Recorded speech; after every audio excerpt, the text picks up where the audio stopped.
Animations in this broadcast have been seen and approved by eyewitnesses.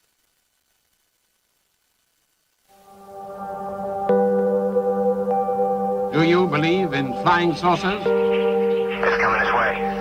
It is definitely coming this way. There is no doubt about it. This is weird. There's other life out there, and there's also intelligent life.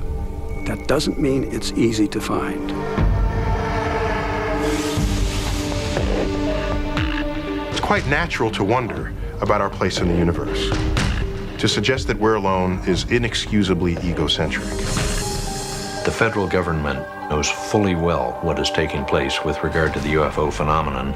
They're not sharing that with the American people. I believe that the object that I saw was extraterrestrial. These objects would hover, they would dart very quickly one way or the other. I'd never seen anything like that. Haven't since then. If even one of these sightings is correct, is perhaps the greatest event in all of human history. Flying saucers? I don't know whether to believe it or not.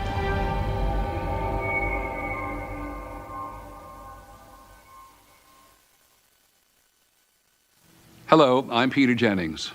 We begin this program knowing from the research that most of us believe that we're not alone, that there is other intelligent life in the universe. NASA is searching for evidence of life in our solar system. Recently, NASA and the European Space Agency landed a probe on Titan, one of Saturn's moons, looking for signs of life. The scientists at NASA would be happy to find a fossil, a microbe, anything to prove that life out there exists in some form. But tonight, there are millions of people here on Earth who believe that intelligent life from outer space is visiting us. And they believe that they have seen the evidence. It was so shiny, it looked like someone was shining a very bright light on a piece of aluminum. The craft is disc-shaped, probably bigger than a 747. And it arced over the top of our car. Then there was a third object even behind the first two. So it came across and just stopped. It went back the direction it came from. This light went like this. That forever gave me the view that something other than us was out in the world. There's no doubt that we're being visited. There is no doubt. They are definitely here. Why they're here, where they're from, you can only speculate. More than 80 million Americans believe that the Earth has been visited by extraterrestrials, visitors from outer space. And after a count of about 4 seconds, gone. We're probably missing. More than 40 million Americans say they have seen or know someone who has seen an unidentified flying object, a UFO. Object. I have seen alien vehicles on 8 occasions since then. And many Americans believe that they themselves have been abducted by aliens. I find myself floating from my bed. 4 of these beings came into my house, came in and got me. I know what I saw. I know what I experienced is real. I know it because everybody else has seen it, talked about it, and discussed it. So I know for a fact it's real. I know for a fact it's real.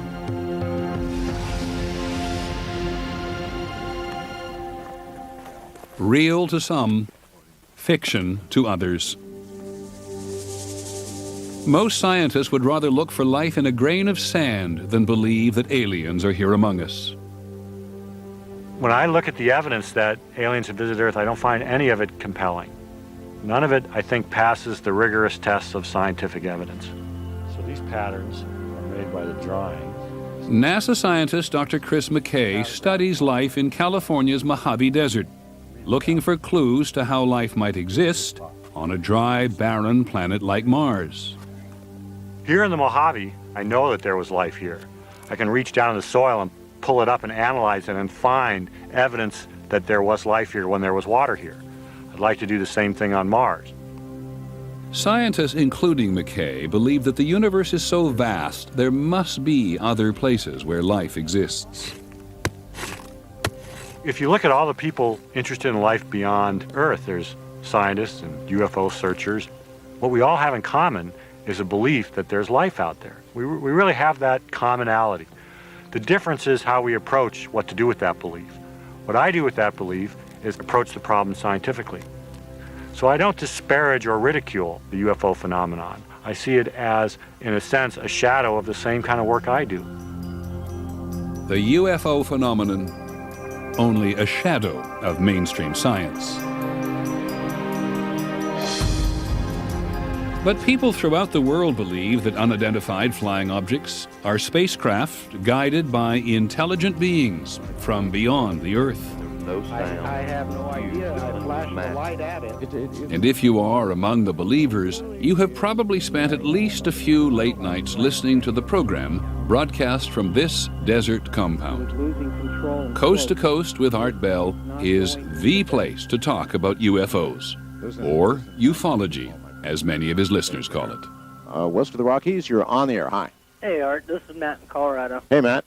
Hey, got a sighting for you that happened last summer. Oh? He was huge, a cigar shape. The common cause of ufology is to finally determine what in the hell is flying in our skies. It hurt your eyes, so I turned away. When I looked back, it's gone. I think that Coast to Coast AM is the main conduit for ufology information.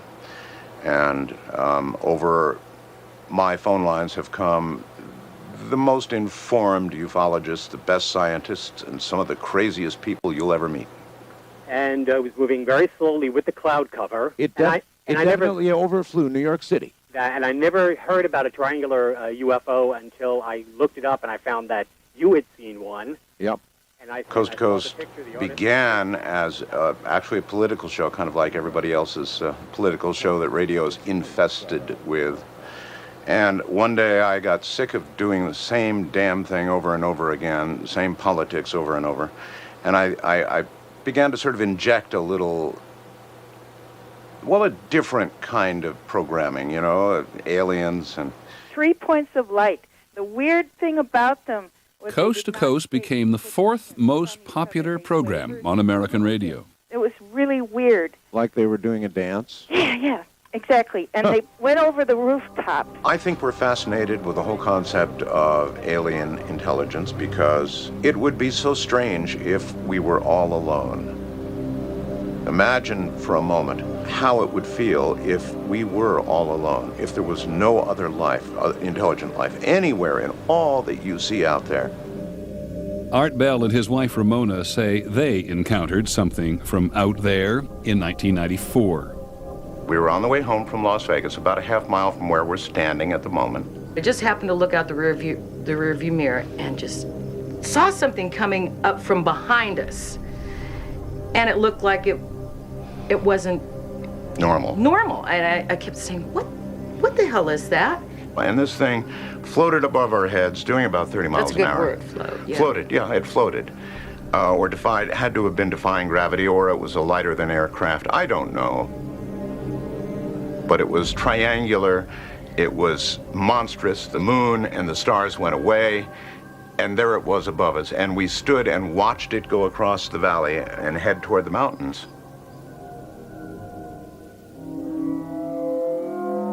Art Bell and his wife were alone, but there have been UFO sightings with hundreds, even thousands of eyewitnesses. Phoenix, Arizona, March the 13th, 1997. There were some incredible sightings over Phoenix called the Phoenix Lights, and they occurred while I was doing my program. I took call after call after call of people in Phoenix saying, "Oh my God, what's flying over our city?" At 8:30 p.m. that night, hundreds of people reported seeing a mysterious flying something. Security guard Bob Nelson was sitting on his porch with his dog. All at once, these 6 or 7 lights came across the top of the hill, and it was moving very slow. And then I went in and jokingly said to my wife, "We got a UFO coming over." She just couldn't believe what she seen. And of course, she didn't know what she seen. Sue Watson and her children, Brian, Aaron, and Kevin, were in their front yard. We saw this incredible sized vehicle. There were 5 huge lights in the very front of it, and it was in a boomerang shape. I'm only a mile and a half from that mountain, the top of that mountain. That vehicle spent 5 to 6 minutes hovering from that mountain to my house. I don't know anything that can go that slow. It was absolutely silent, just completely gliding. just like part of the sky, just a big, big, big platform, just flying with lights in front of it. I could see it was covering stars, so I knew it was something solid. Sheriff's Deputy Thomas Chavez was in his squad car. I was sitting here facing to the east, watching the intersection. And on one of the times when I glanced up from my paperwork, that's when I saw the strange set of lights. I can't give you a definite answer as to what it was. All I can tell you of what it was not, and it was definitely not an aircraft as we know it. Mike Fortson grabbed his binoculars and went outside with his wife. As it passed in front of us, all we could see was the left wing of the craft itself. That's how low it was. We didn't go fetch a camera. We didn't do anything but sit there and watch it. You actually tell yourself not to blink because you might miss something. I mean, that's how intense it was. It gives me goosebumps when I talk about it.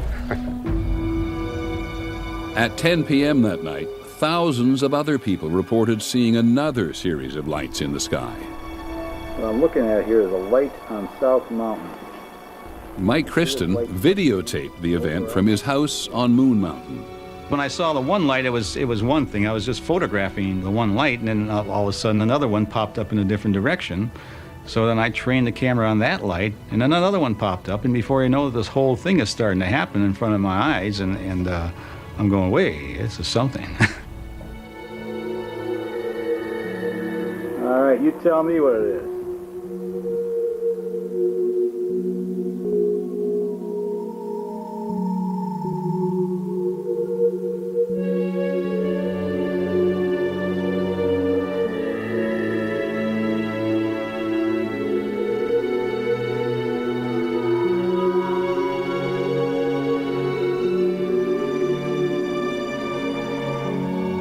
Hey, Sue?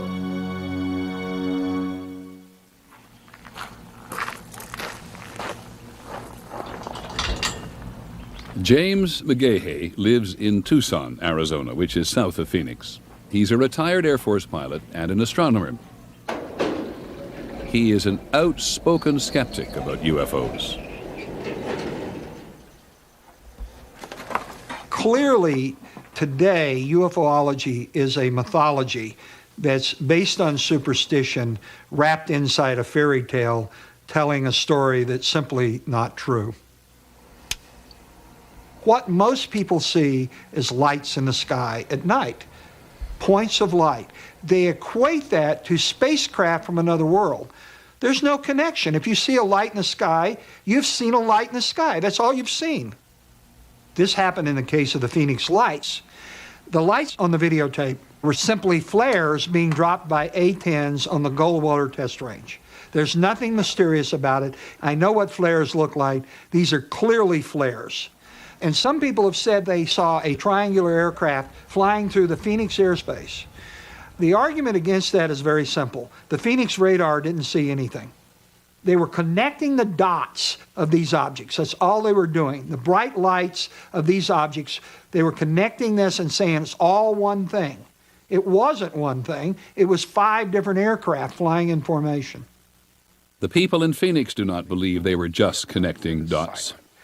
For somebody to say there were planes in formation, I'm telling them I saw a solid object. My wife saw a solid object. I know 300 or 400 people that I've talked to saw the solid object in the 8 o'clock hour. I know what I saw, and it was something that I've never seen before and probably will never see again.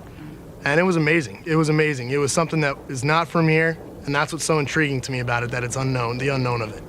I am so certain of what I saw that I would testify in a court of law or in a congressional hearing as to what I saw, because what I saw was not an aircraft.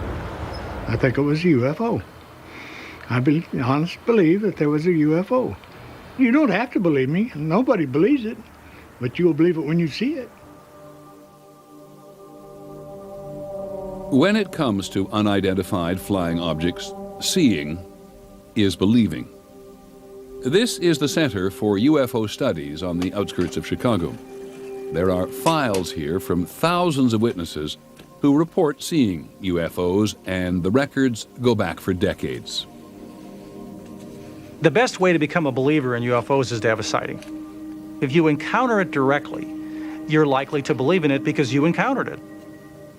Intellectual arguments don't always work as well with people, understandably. You know, I saw a UFO, so you should believe in it, or look at all these other people that saw it, so you should believe in it. It's always the personal that's going to lead to a belief that the subject is real, and that's true for scientists, for ufologists, and for members of the general public. Dr. Mark Rodiger has been researching the UFO phenomenon since 1974. One conjecture is that many reports, or at least a good fraction of reports these days, are caused by secret aircraft. It turns out that it's actually pretty easy to distinguish between sightings that might be secret aircraft and sightings that are probably not that. When you get a UFO sighting where the object behaves in a way that defies conventional physics, defies the way that an airplane would move, and when you can see the object, it's not just a point of light, but there is some size there, some actual shape you can see, and that thing isn't shaped like an airplane, well, then it's not a secret aircraft. It's whatever it is, it's just something totally bizarre and strange. An example of that would be a sighting that occurred in January of 2000 near St. Louis on the Illinois side of the river. This huge triangular object was moving fairly low to the ground, kind of zipping around the area. It's not Venus or Mars or whatever object was up at the time. It's not another aircraft that was up at the time. Well, gee, if it's not a conventional object, what else could it be? Very well could be an alien ship. You know, I don't know. I guess that's why they call them unidentified objects. You know, I don't know. I do know that it wasn't a plane that I've ever seen before. Am I saying it was alien spacecraft? No, I'm not saying it was a military craft. I'm saying I can't identify the object, and it's an unidentified flying object by its very definition.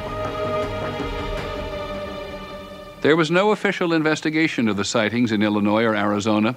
The U.S. government is not in the business of investigating UFOs. To understand why, you need to go back to the beginning. When we come back, the story of the first flying saucers. Is believing continues. The fascination with unidentified flying objects can be traced to a day in June 1947 and to one man, Kenneth Arnold. He was not a guy who read science fiction. He was not a guy who had any occult interests. He was not a guy with a lot of imagination. He lived pretty close to the ground mentally, but he loved to fly. And so on the Tuesday afternoon of June 24th, 1947, when he saw these 9 dish-shaped objects flying at some considerable speed over Mount Rainier, he thought that he was witnessing a secret military experiment.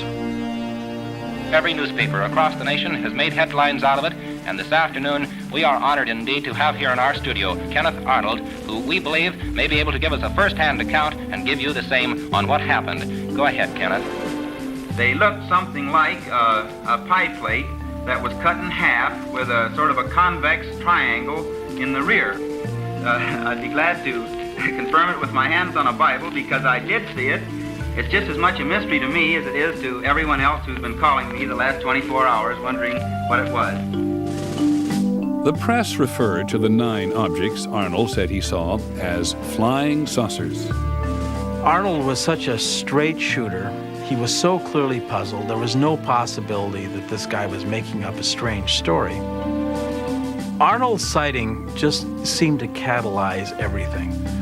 All of a sudden, there was this presence of something unidentified in the sky that couldn't be ignored. And in the next 2 or 3 weeks, there were many hundreds of sightings.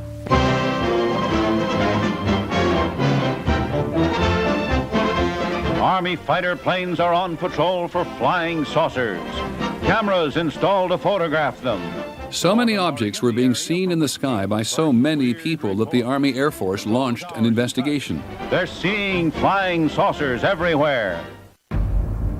And on September the 23rd, 1947, General Nathan Twining issued a memo that said quite categorically, the phenomenon reported is something real and not visionary or fictitious. When it appeared that technological devices of some kind were penetrating American airspace, and we didn't know what they were and had no idea what to do about them, this was obviously a national security problem. It was the beginning of the Cold War, and what Americans feared most was being attacked by the Soviet Union. We didn't know what they might have flying. And so those concerns by the government, legitimate concerns by the government for our security, led eventually to them establishing a full-time office to investigate UFOs. The Air Force investigators quickly came to realize that they were not dealing with Soviet aircraft. Nothing man-made performed like flying saucers. They started thinking, well, if the Soviets aren't doing this, there's really no thing on Earth that can be doing this. And then on July the 24th, 1948, two experienced commercial pilots, Clarence Childs and John Whitehead, were flying at night over Alabama when they encountered what they described as a cigar-shaped object, perhaps 100 feet long, flying faster than any aircraft they had ever seen. It had, they said, 2 rows of windows, and they could see lights inside, and orange-red flames shooting out of the tail. Air Force investigators couldn't explain it. It could not possibly fly unless it had an engine in it that was beyond anything anybody on Earth could make.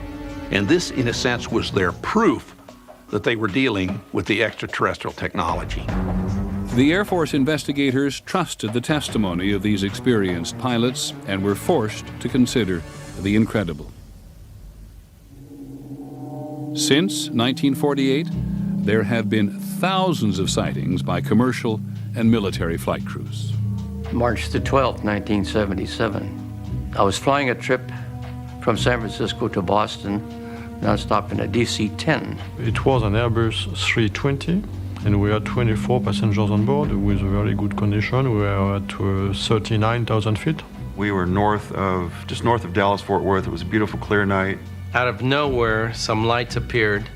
Looking over to the left of me, just to the north of me, I noticed a red light of some kind to the far, the distance off our port side, our right side. And Larry says, well, keep an eye on it. He says, well, now it's coming at us. And they began a turn from pointing directly at us in an echelon sort of a turn away. It was not a plane, it was not a weather balloon. It was huge, absolutely huge. It was dark red color. And so this object began to become transparent and it disappeared. It was absolutely crazy. Crazy. It just was gliding through the sky so quietly, and as it did so, it blotted out the stars behind it. And it just reminded me of a submarine in the depths when it's quiet and just kind of motoring right on through, you know. There were no wings, there were no windows, and it was cigar-shaped. I saw what I saw, and this thing was not from here.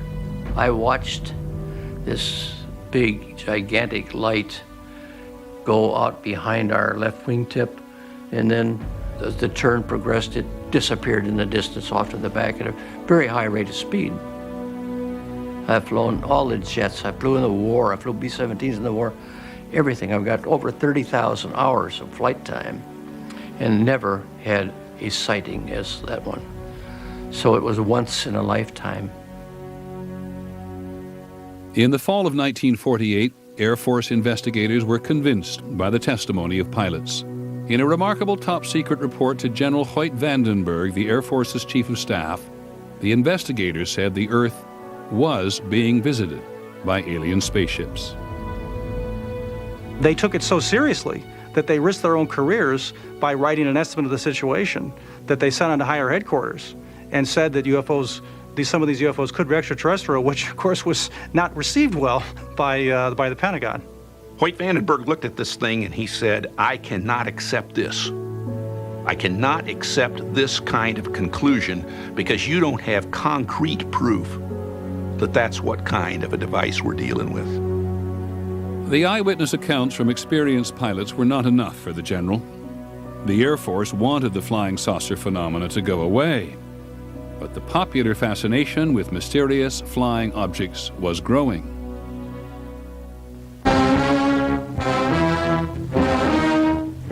In 1952, the Air Force received more UFO reports than any other year in history.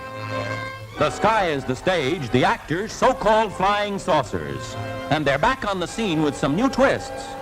This is a photograph of a flying saucer taken by myself, and it reminded me of two straw hats stuck together at the brim. I saw an intensely bright, white-green object in the sky. Now, I wouldn't want to say that this was one of those so-called flying saucers, but whatever it was an object and not an illusion. The Air Force had really tried to downplay the UFO problem. But by the summer of 1952, there was an enormous wave of sightings. There were hundreds and hundreds, probably thousands of sightings. Most alarmingly, the sightings were focused on Washington, D.C. At least 3 radar systems in Washington and the area were picking up unidentified targets. This very much worried people in Washington because it looked like penetration of the most important airspace in the country. In July 1952, the Pentagon's communication system was overwhelmed by calls about UFOs. The number of calls of frightened Americans, hysterical Americans coming into the switchboards of the American government were clogging communication channels. And if American communication channels were clogged, then this would leave America vulnerable to a potential Soviet attack. So the task is calm the furor, end the hysteria. It was public hysteria, not the flying saucers themselves, that threatened the national security. President Truman ordered the CIA to make recommendations on how the Air Force should handle the UFO problem. The CIA convened a panel headed by the physicist H.P. Robertson. The Robertson panel says we must do something to remove the aura of mystery from the UFO phenomena so that people no longer take them seriously and don't bother to report them. That's what we want. So flying saucers, whatever they were, wherever they came from, were to be made the subject of ridicule. But it was impossible to control the public interest. The public was fascinated. One of the most widely read magazine articles at the time proclaimed, "The flying saucers are real." One of the most respected publications in America, Life magazine, published photographs. Just a minute, ladies and gentlemen, I think something is happening. And then came the movies. The day the Earth stood still. This could be the beginning of the end for the human race. The War of the The Worlds. meteors, or the often ridiculed flying saucers, are in reality the flaming vanguard of the invasion from Mars. Flying saucers have invaded our planet. Washington, London, Paris. Earth versus the flying saucers. The whole world is under attack. Can it survive? The government simply could not control the public's appetite for a phenomenon so intriguing. They're pulling us up. When we come back, the Air Force tries to explain the unexplainable. Prisoners hurtling through endless space. Today, if you ask the Air Force about UFOs, it will tell you there is no evidence that they are extraterrestrial vehicles, and there is no evidence that they represent technology beyond our own. The Air Force will cite as proof its own 22-year study called Project Blue Book. During the 1950s and 60s, Project Blue Book, based at Wright-Patterson Air Force Base in Ohio, investigated hundreds of UFO reports every year. They came from every part of the country, from people in every walk of life. Night sightings, day sightings, sightings of mysterious lights, structured craft. The reports came to Blue Book seeking answers to what it was in America's skies. Blue Book was overwhelmed by the volume of reports. Americans were told again and again, we have a crack unit of individuals, scientifically trained people studying this phenomenon. That wasn't the case. There wasn't a massive institute where Blue Book had a staff of white-coated lab technicians. There was a guy at a desk and a secretary and a private or someone there, typing stuff. It was a very, very small project. Colonel Robert Friend was the director of Project Blue Book from 1958 to 1963. We wanted to explain as many sightings as possible, but we recognized that the amount of resources that would be necessary in order to do this would have been far beyond those that we were ready to commit at the time. Blue Book was never intended to become a serious, full-scale scientific inquiry. The Air Force had another mission for its UFO office. Blue Book was tasked with a public relations mission, and that mission was denounce the UFOs, dismiss the UFOs, debunk the UFOs, and anybody who believes in them. Just come up with answers and get this UFO thing out of the newspapers. The best way to keep UFOs out of the newspapers and therefore out of the public mind was to say repeatedly that they were nothing more than weather balloons or rare atmospheric conditions, a star on the horizon, whatever it took. What they wanted to try to do was, I think, to re-educate the public regarding UFOs, to take away the aura of mystery. And that job was most often left to Blue Book's one civilian scientist, Ohio State astronomer Dr. J. Allen Hynek. To this time, there is no proof that I would consider valid scientific proof that we have been visited by spaceships. There was not one sound. I listened. There was not a sound. Between 1948 and 1969, Dr. Hynek was Project Blue Book's lead scientific investigator on thousands of cases. His job was to stretch his imagination to try to find explanations for every possible case he could, even if he knew it didn't make any sense. Don't you think it would be kind of unusual for a meteor to just fall across the road and hover over there a minute and then drop to the ground? The coming over wouldn't be bad. The hovering that would bother me. The longer he was in, the more cases he saw, the more he realized that he couldn't explain the cases, and there was a genuine mystery involved here. In the middle of the Cold War, across remote stretches of the northern United States, the Air Force kept ballistic missiles and B-52 bombers on constant alert. On the night of October the 24th, 1968, at Minot Air Force Base in Minot, North Dakota, Airman First Class Mike O'Connor was dispatched to make a routine repair at one of the missile sites. We made our turn to come down the road to the missile site, and out of the corner of my eye, I observed what I thought was a farmer's yard light, but it looked awful bright. And as we proceeded down the road, the object appeared to lift off the ground and parallel us down the road until we came to the missile site, at which point we got out of the truck and it just kind of hovered there. Staff Sergeant Bill Smith was in charge of security for 10 nuclear missiles. That night, he reported seeing strange objects. These objects would rise, they would speed up, they would slow it down, they would hover, they would dart very quickly one way or the other. We were just not really sure that these were things that we could explain. The Minot control tower diverted a B-52 to investigate. Captain Brad Runyon was the B-52's co-pilot. The air traffic controller asked us if we would mind going out to this one area and looking for something. I was curious, and I said, well, what are we looking for? And they said, well, you'll know it if you find it. The navigator on the B-52, Captain Patrick McCaslin, suddenly identified an object on his radar screen. I saw a return, faint one sweep, bright the next, large, off our right wing, 3 o'clock, at about 3 miles.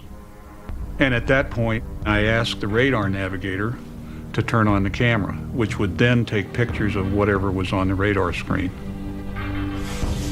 These pictures of the radar screen show the object flying in formation with the B-52. This thing was climbing out with us and maintaining the same heading we were. That was unusual. But what really watered my eyes when this thing backed away and allowed us to turn inside of it. When the object suddenly disappeared from the radar, the bomber turned back to find it. Co-pilot Runyon was the first to spot what appeared to be a glowing craft hovering near the ground. When things like that are happening, it seems like time just stands still. My estimate, overall object was a minimum of 200 feet in diameter, and it was hundreds of feet long. It had a metallic cylinder attached to another section that was shaped like a crescent moon. I felt that this crescent moon part was probably the command center. I tried to look inside the thing, but all I could see was a yellow glow. At that point, I was fairly sure that I was looking at an alien spaceship, something that had come here from some other planet other than Earth.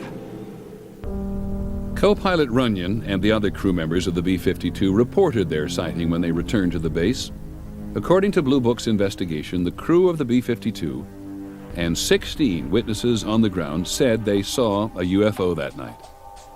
In its final report, Blue Book concluded that they were all seeing stars. None of those pilots saw a star. I know those pilots. I know what their training was. I know how many stars they'd seen in the course of their careers, and they were not looking at a star. It bothers me that Blue Book blew it off. I don't think this incident has ever been adequately explained. The Air Force finally got out of the business of trying to explain UFOs in 1969. It closed down Project Blue Book after an independent commission concluded that UFOs were of no scientific interest.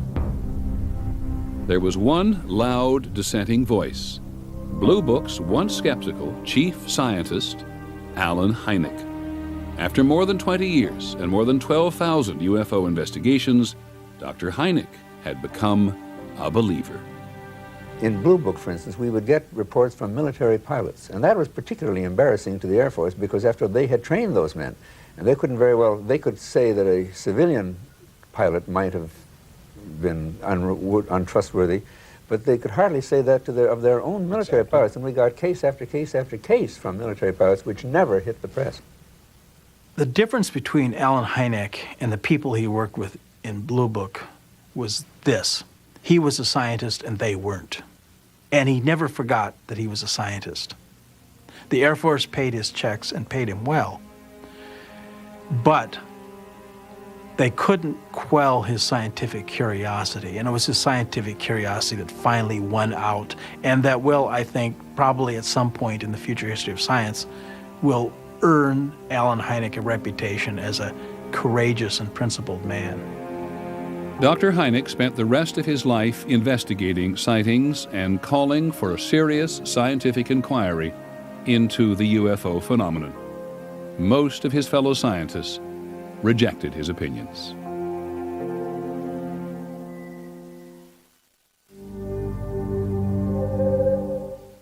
UFOs, seeing is believing, continues. Dr. Alan Hynek failed to interest the scientific community in UFOs. At issue was the nature of the evidence. Ufologists argued that the sheer volume of eyewitness sightings is proof that something extraordinary is happening. But mainstream scientists categorically reject eyewitness testimony. I don't care how many people say they've seen something. They've seen the lights in the sky. As a scientist, I need something better than your eyewitness testimony, because even if in the court of law, eyewitness testimony is a high form of evidence, in the court of science, it is the lowest form of evidence you could possibly put forth. It doesn't matter whether it's President Jimmy Carter who saw a UFO, which he thinks he did, or Farmer Bob. It doesn't matter. Everybody has eyes and ears and a brain that perceives and so on. I think they're all equally unreliable. as eyewitnesses. We're very bad at recounting things we think we saw. My husband and I were flying our airplane. It was at night, and we saw a light. We saw a bright light at 2 o'clock position. And it was one of those, oh my goodness, kind of moments. Jack, do you see that? Yeah, I see that. And there really is a light there, right? And it's coming towards us, right? It was this, I know I'm seeing something. It's really there. And we just sort of, we looked at each other, we said, this can't be happening to us. We can't be seeing a UFO. We're so skeptical. But look, it's really there.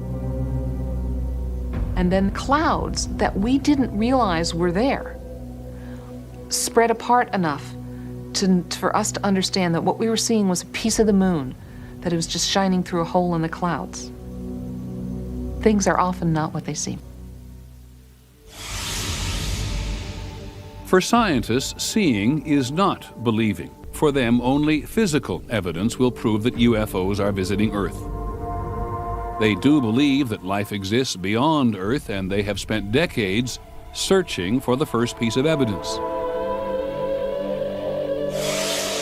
A spacecraft launched by NASA and the European Space Agency traveled billions of miles, and in January 2005 landed a probe on Saturn's moon Titan. No human spacecraft has ever landed so far from Earth. These images of Titan's surface suggest an active world of rivers and oceans. Scientists believe that where there is liquid, there may be life. If we look for life in our backyard, our cosmic backyard, if we look there and find life, imagine what that tells us. That some other random place that happens to be a nearby planet has life just the way we do. Then there's no telling how rich the entire universe is with life. There is still no evidence that the universe is rich with life, but mainstream scientists think there has got to be life. There's more than 100 billion stars in our Milky Way galaxy alone. And there's more than 50 or 100 billion galaxies in the universe. You multiply these two numbers, that's a 1 with 21 zeros worth of stars in the cosmos. To suggest that we're alone is inexcusably egocentric. Somewhere among the billions of stars in our galaxy, or in the billions of other galaxies in the universe, scientists believe there must be other planets, just like Earth, where life exists. What created Earth and man must have created life somewhere else, they say, in the vastness of space. Somewhere, there must be another developed civilization trying to reach us. Dr. Frank Drake has been listening for 45 years. In 1960, in Green Bank, West Virginia, Dr. Drake first pointed a radio telescope at a nearby star to listen for a signal. We just had this feeling that something very important was starting, that this was a new road that human beings were taking that was going to lead to very wonderful places and very wonderful things for our civilization. Dr. Drake's experiment marked the beginning of a project called SETI, the Search for Extraterrestrial Intelligence. Dr. Seth Shostak is an astronomer who works with Drake at the SETI Institute. We've been broadcasting our existence to the universe for the last 50 or 60 years, and we've been doing that with our high-powered radio and television transmissions. Every day, those signals just go right on out into space. That's how we're broadcasting into space, and we kind of turn that idea around when we try and find the extraterrestrials by trying to find their broadcasts. Dr. Drake remembers the day of his first search in April 1960. For all we knew, every star in the sky had a radio transmitting civilization. We might succeed the first day. We even had a tape recorder connected to the radio receiver so that we could tape record any voices we might hear from the other worlds. And so we pointed at the first star, and when it finally set in the west, we moved over and pointed the telescope at the second star. And we heard on a loudspeaker a signal like we'd never heard before with a radio telescope. And it was a lot like a lot of people said we might detect, a series of pulses. It sounded like choo, choo, choo, choo, choo, choo, choo, choo, choo, choo, choo, choo, choo. All our hearts were pounding. You think this may be one of the greatest moments in history unfolding right here before us. The signal turned out to be nothing more than sound from a passing plane. When you detect such a signal, and it truly looks to be extraterrestrial, it's a very special emotion. I'd like to feel it again.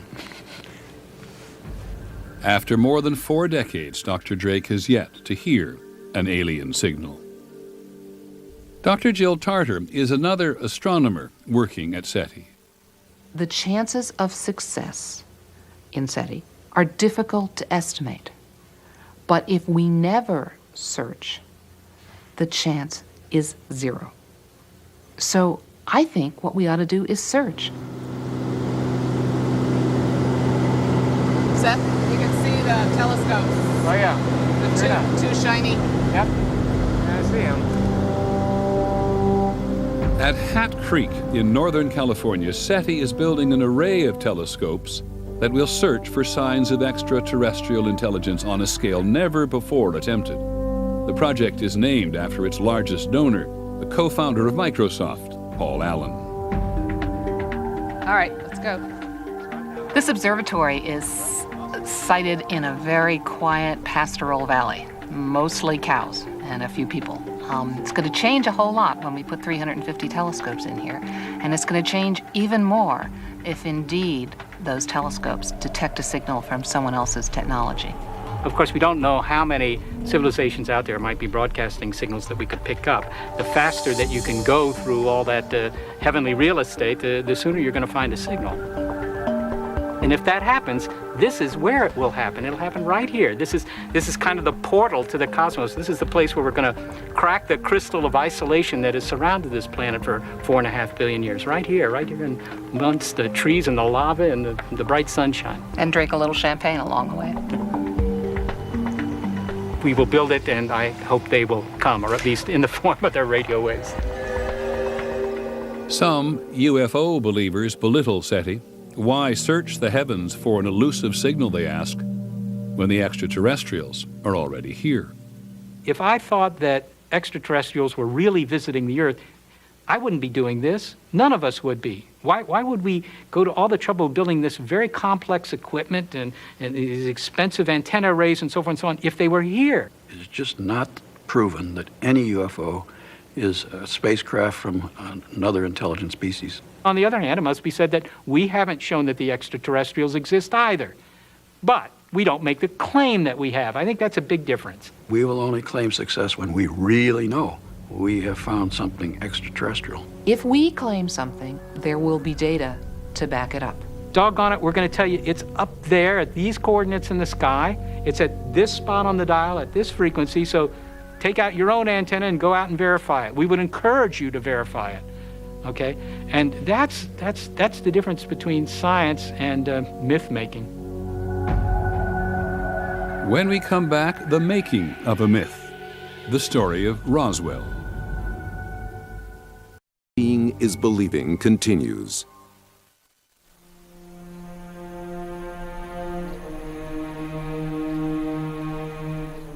For many of those who believe that the Earth has been visited by extraterrestrial spacecraft, this remote New Mexico ranch is hallowed ground. The story goes that it was here in the summer of 1947 that one of the greatest discoveries in human history was made. The holy grail of ufology, concrete evidence proving the existence of alien life. Major Jesse Marcel, the intelligence officer at the Army Air Base in Roswell, receives a telephone call. The call is to go to the ranch of Mac Brazel and investigate some material that Brazel has found on his land.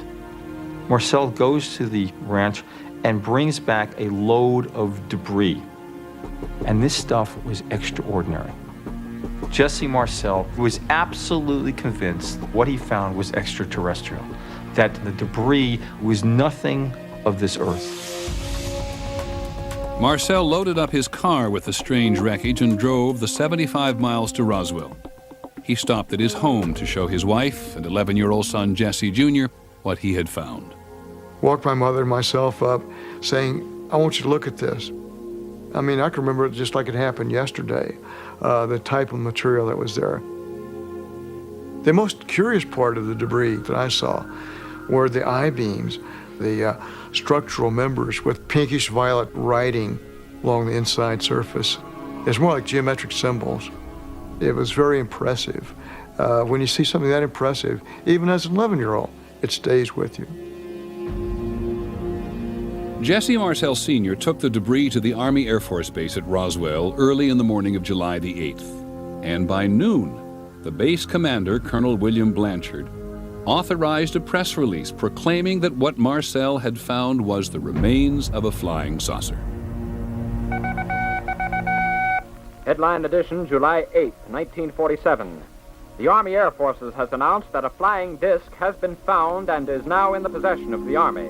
Army officers say the missile has been inspected at Roswell, New Mexico, and sent to Wright Field, Ohio, for further inspection. Russia has demanded... There was tremendous public excitement. I mean, the newspaper archives from that time, it was just all over the place. I mean, it was national news. It was a big deal. And people were very excited and very frightened and everything else. For one moment in history, Roswell, New Mexico could claim to be the only place on Earth where evidence existed that this planet was being visited by alien spacecraft. It was a short moment. The next day, there was a press conference organized by General Roger Ramey. And Roger Ramey says, we did not recover a flying saucer. This is no flying disc. What we recovered was a weather balloon. The papers reported General Ramey empties Roswell saucer. The Army Air Force reduced Marcel's discovery to nothing more than a harmless, high-altitude weather balloon. The public accepted it. This was immediately in the wake of World War II, and I think most people basically trusted the government. And so, they had no doubt that this was genuine, and this was true of the press as well. There was very little skepticism about it, and it just kind of went away. For 30 years, no one paid any attention to the events at Roswell. Jesse Marcel's story of a flying saucer that crashed might still be forgotten, were it not for a ufologist named Stanton Friedman. I got involved in 1978. I was at a television station in Baton Rouge, Louisiana. The station manager, out of the blue, he says, the guy you ought to talk to is Jesse Marcel. He handled the wreckage of one of those saucers you were interested in when he was in the military. What? Stanton Friedman found Jesse Marcel. He was retired from the military and was a television repairman in Houma, Louisiana. Marcel had a story to tell. What I saw, I couldn't believe there was so much of it. It was scattered over such a vast area. We found a piece of metal about a 1.5 to 2 feet wide. You couldn't even bend it, you couldn't dent it. Even with a sledgehammer, it would bounce off of it. So it was not anything from this earth that I'm quite sure of. My dad finally came to the conclusion that this is a story that should not be contained or buried. He felt it was time that people know the truth about this. But what is the truth? The wreckage hadn't been seen since 1947, so there was no way to prove Jesse Marcel's claims, which never stopped Stanton Friedman and his fellow Roswell promoters. The first Roswell book appeared in 1980. It said that what crashed was a flying saucer. It said there was no evidence because the government was hiding it somewhere. The government was engaged in a massive cover-up.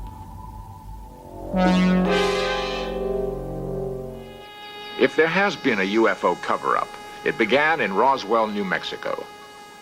A persistent rumor holds that the United States government has recovered and is concealing fragments of alien spacecraft.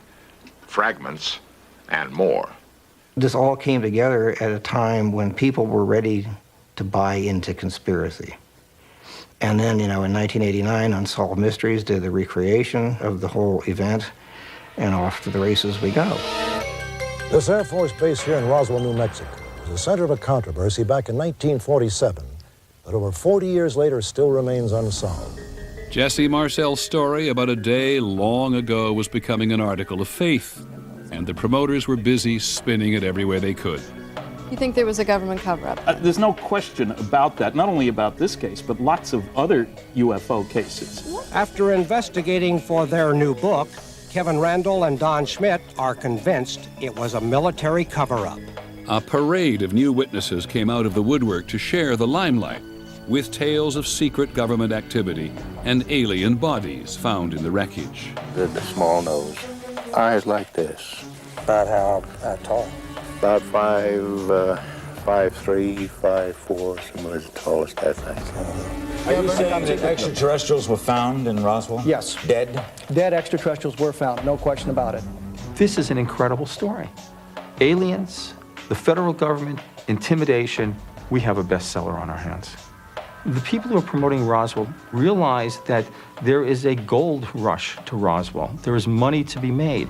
But your book is only going to sell if your charges are more grandiose, more exaggerated, more powerful. So you have this ladder of escalation of sensationalism. In 1995, Fox Television broadcast what they promoted as recently discovered film of an alien autopsy performed at Roswell. It was seen by more than 20 million viewers. All right, I want to show you something. And then came the X-Files. This is a photo of a UFO that reportedly crashed in Roswell, New Mexico in 1947. Jesse Marcel's unproven story was now primetime mythology. In Roswell, they captured aliens from the spacecraft wreckage. They salvaged various alien technology from them, and from their databanks, they learned of the alien plan to recolonize the Earth.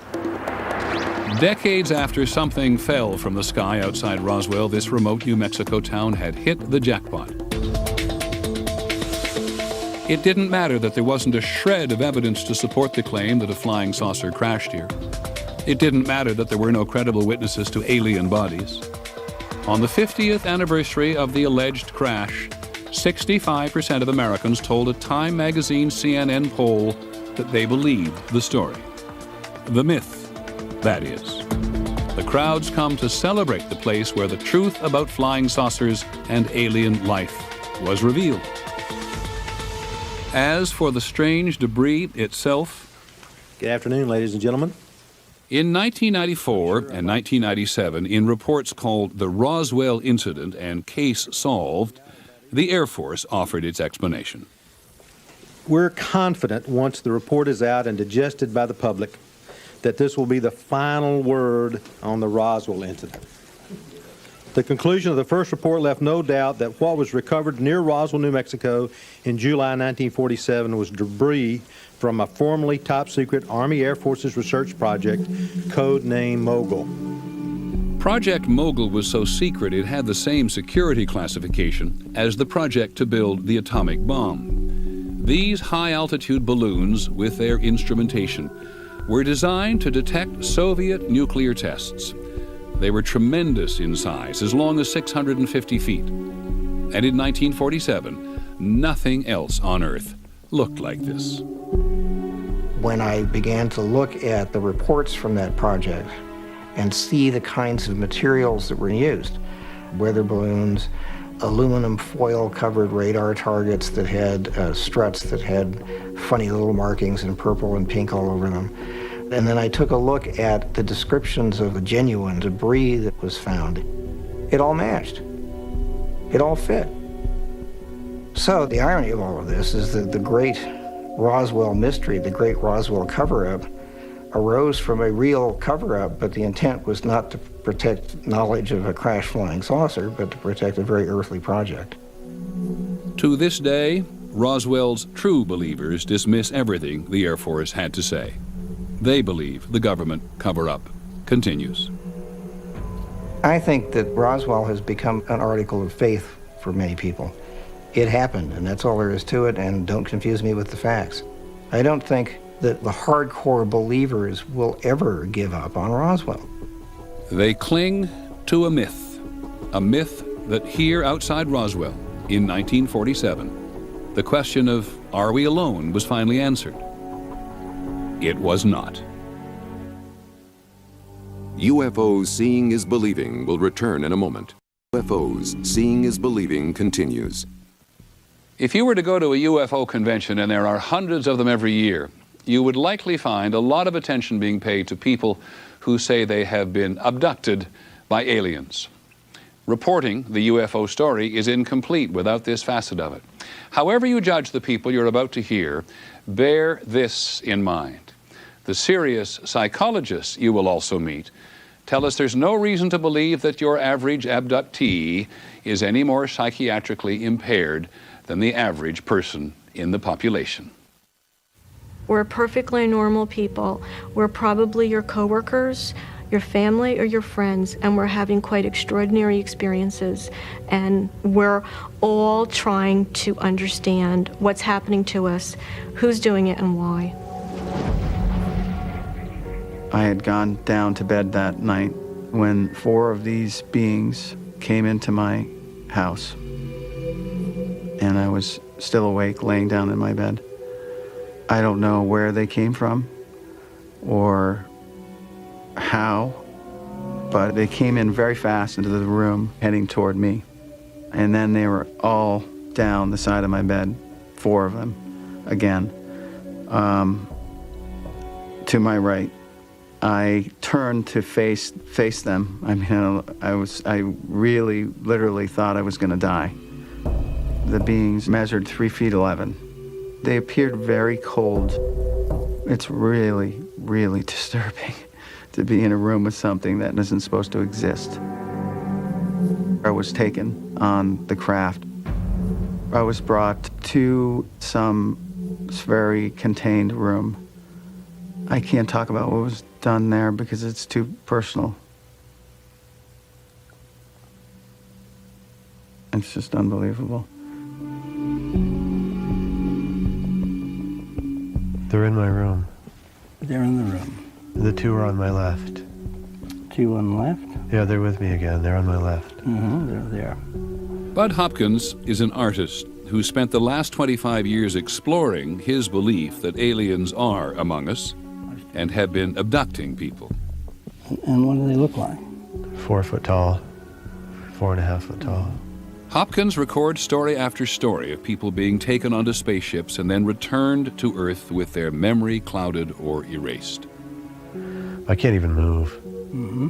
I can't even move. I'm trying to. As I've been working with abductees over the years, hundreds and hundreds and hundreds, there seems to be no doubt that this has been going on for decades. Maybe not at the rate that it has been lately, but that nobody knew who to report this to, and most people feel that it's just impossible that this could have happened to them. It is Hopkins who has convinced a large part of the UFO community that the phenomenon of abduction is real. I've been collecting drawings, sketches people have made of what they remember inside craft, and especially the faces of the aliens. I've been doing this for years and years, since actually starting probably 1975. Of course, the enormous cranium is the big feature. The mouth is very negligible, tiny, a slit. Bud Hopkins was the first. He published books and magazine articles, made public appearances, and then others followed. Abduction is now a common theme in movies and television. According to a Roper poll in 2002, 1 in 5 Americans believe that abductions have taken place.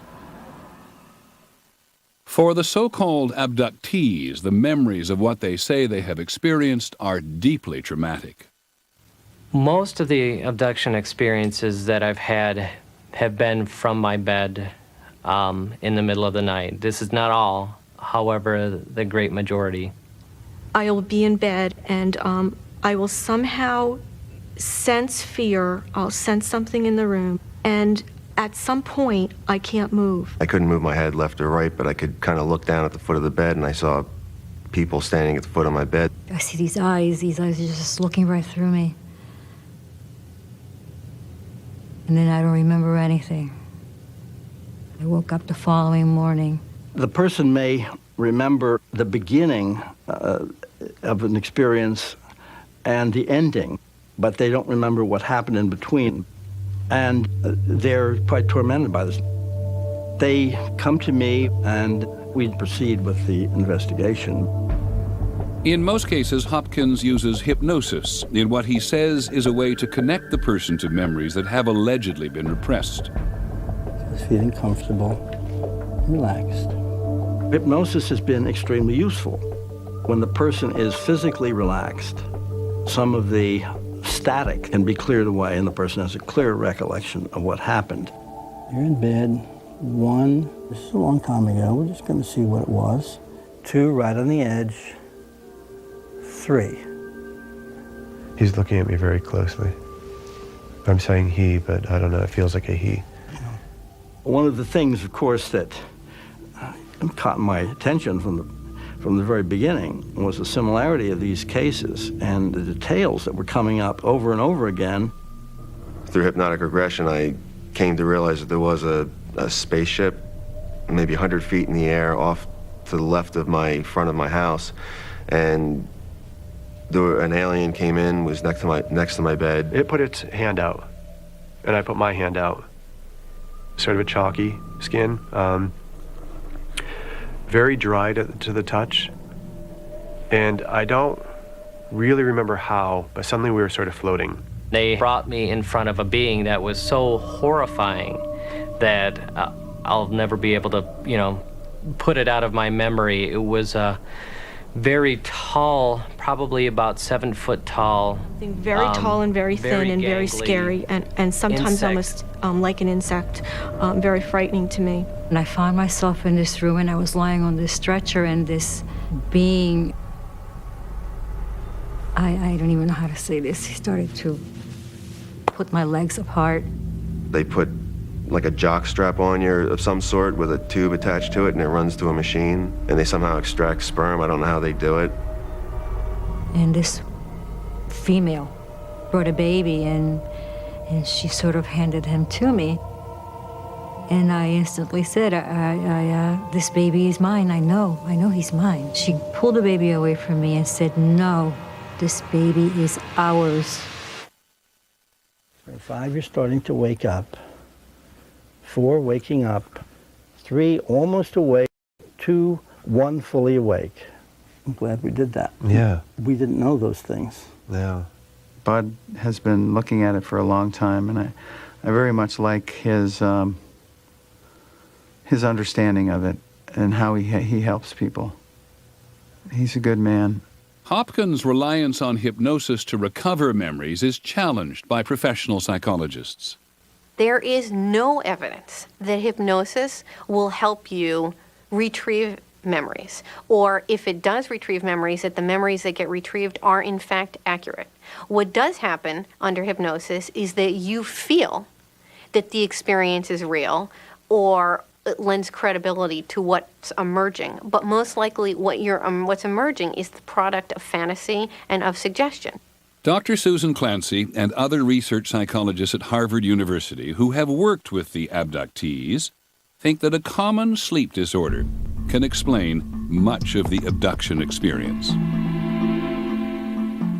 The subjects that we interviewed, when we asked them, how did this all begin? They described an experience that sounds strikingly like sleep paralysis. What happens is you wake up, usually it's in the middle of the night, and you feel terrified. You're paralyzed, overwhelmed with fear. People report feeling the presence of something in the room, or you might sort of see shapes or lights. It's a very common experience. What happens in one of these episodes is that a person is emerging from rapid eye movement sleep, REM sleep, the stage of sleep when we do most of our dreaming.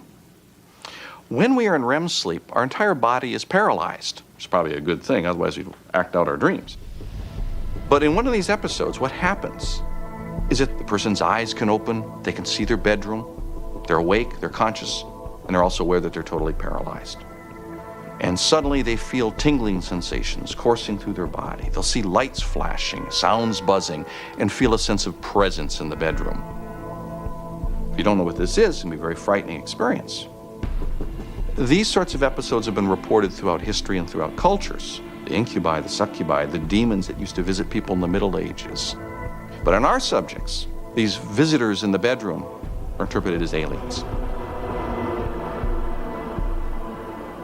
And finally, these individuals, our subjects, will often go to hypnotherapists, often who believe in such things, and will then hypnotize them and do so-called regression sessions, where they'll take the person back to the moment where they were paralyzed in bed and try to find out what happened next. At that point, you get these quote-unquote memories emerging of being taken out of the bedroom, through the window, up into a spaceship, being experimented upon by these alien beings, participating in hybrid breeding and all sorts of other exotic adventures. And so at this point, you've got yourself an alien abductee.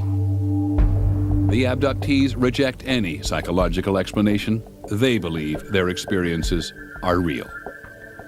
You know, it's not some vague apparition or something. These guys were three-dimensionally in the room with me. What I remember is definitely real. It was very real to me. It's real. These people were moved and terrified and touched by their memories and what they believe happened to them, and that's why they believe. I think if I had recovered a memory like that, I'd have a hard time disbelieving it too. If this is real, it has to do with every single one of us, and we need to know more. I mean, there needs to be more questions asked, more. It's important because there is life in the universe, and we're babies, literally. UFOs Seeing is Believing will return. Believing continues. Once again, Peter Jennings. Did you ever wonder what a civilization older than ours would look like, say 1,000,000 years older than ours? The American astronomer Carl Sagan often wondered, and we wonder too, because with all this talk of aliens visiting us, they must have some extraordinary means of travel. Earth may be the cradle of mankind, but we haven't got very far beyond the cradle. Our technology just isn't up to it. The difficulty of going from star to star or of an alien spacecraft reaching here is simply not to be underestimated. Space travel is not just like the movies.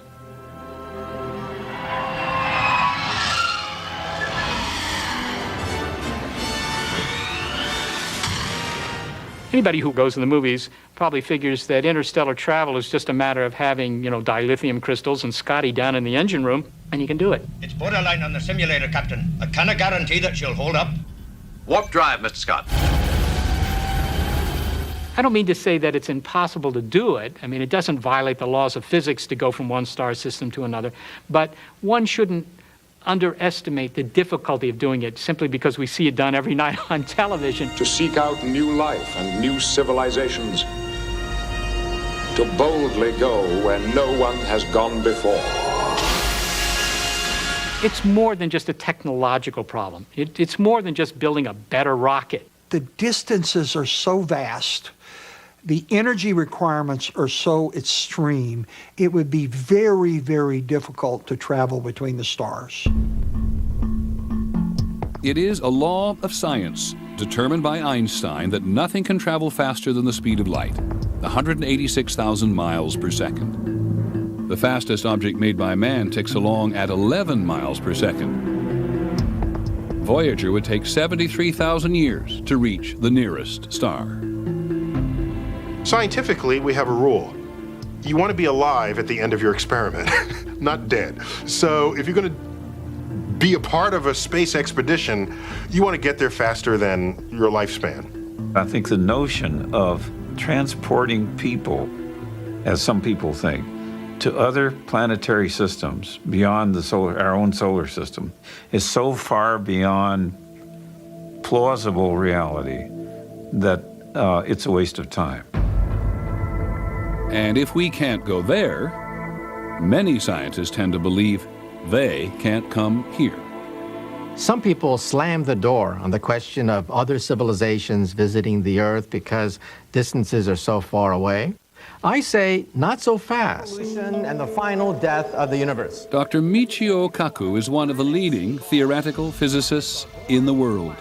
He is a professor at the City University of New York. Because in Einstein's theory, space and time is a fabric. The fundamental mistake people make when thinking about extraterrestrial intelligence is to assume that they're just like us, except a few hundred years more advanced. I say, open your mind, open your consciousness to the possibility that they are 1,000,000 years ahead. A civilization that could harness the power of stars might be able to find a shortcut through space and time. Einstein said you cannot go faster than the speed of light. However, he left a loophole open. This is a wormhole. You know, in school, we learned that a straight line is the shortest distance between 2 points. But actually, that's not true. You see, if you fold the sheet of paper and punch a hole through it, you begin to realize that a wormhole is the shortest distance between 2 points. Only those civilizations, millions of years ahead of ours, capable of harnessing the power of billions of star systems, have the ability perhaps to open gateways through space and time, to travel through portals, to go these enormous distances in a blink of an eye.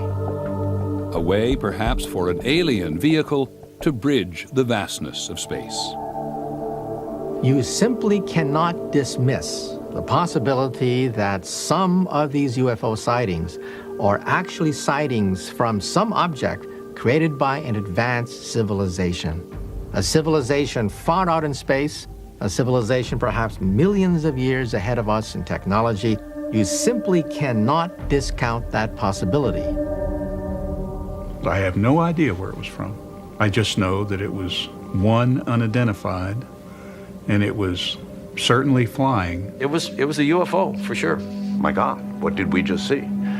But we saw it, and when you see something of that sort, your life is never, ever the same. I mean, it is like it just happened yesterday. I believe that the object that I saw was extraterrestrial. You can't even sleep because you're thinking, what in the world was it? What was it? And where it came from, when it came from, we do not know. I wish we did. When you look at this handful of cases that cannot be easily dismissed, this is worthy of scientific investigation. Maybe there's nothing there. However, on that off chance that there is something there, that could literally change the course of human history.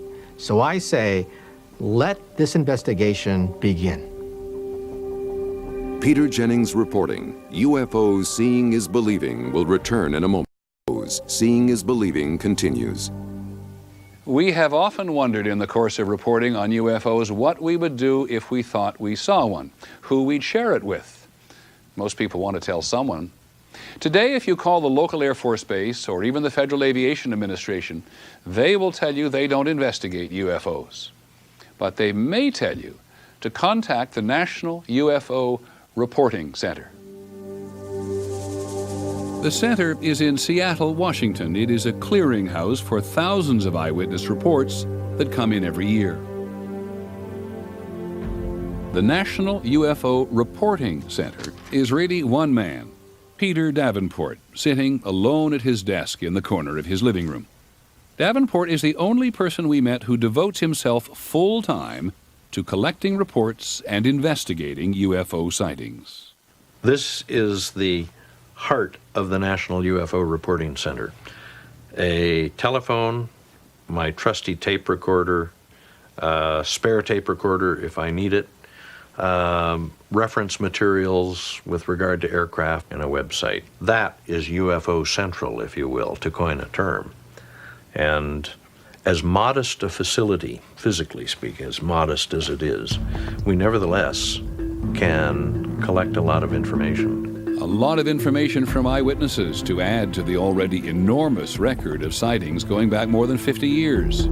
Data that science ignores. The proper stance is one of skepticism, because what we ufologists are saying is that the planet Earth is being visited on a regular basis, perhaps on a daily basis. There goes that line. National UFO Reporting Center, good evening. My name is Dr. Scott Crawford. I'm calling from Miami, Florida. I'm an amateur astronomer. I was just outside my backyard. Mhm. I saw an object move from east to west over Miami. How long did you see it, please? About 10 seconds. 10 seconds. National UFO Reporting Center, good evening. White, it was like a big ball of white light, and behind it was like this orange flame stuff. Like in the front, it was 4 or 5 windows, and very bright lights, and I thought probably someone was looking out the windows. Okay. No lights, no noise. I'm going to guess it was going 1,000 miles an hour or faster. I really don't round spaceship. More than 50 years after Kenneth Arnold saw the first flying saucers, it is left to Peter Davenport and only a few others to investigate this mystery. It changed directions. Twice. Every day, 7 days a week, Davenport talks to people, sometimes dozens of people who have seen an object in the sky. People for whom seeing is now believing. Thank you very much. Good night. Wow, this was a good one. We're still hoping to find that golden nugget that will make our position incontrovertible, namely the fact that it appears that these things that we call UFOs are visiting the planet Earth. The golden nugget of ufology, something to elevate ufology to more than a shadow of mainstream science, to convince the skeptics that UFOs are more than just lights in the sky. Ultimately, the UFO believers and the scientists have one thing in common. They dream of the day that there will be contact with extraterrestrials. Ultimately, only contact is going to resolve the mystery.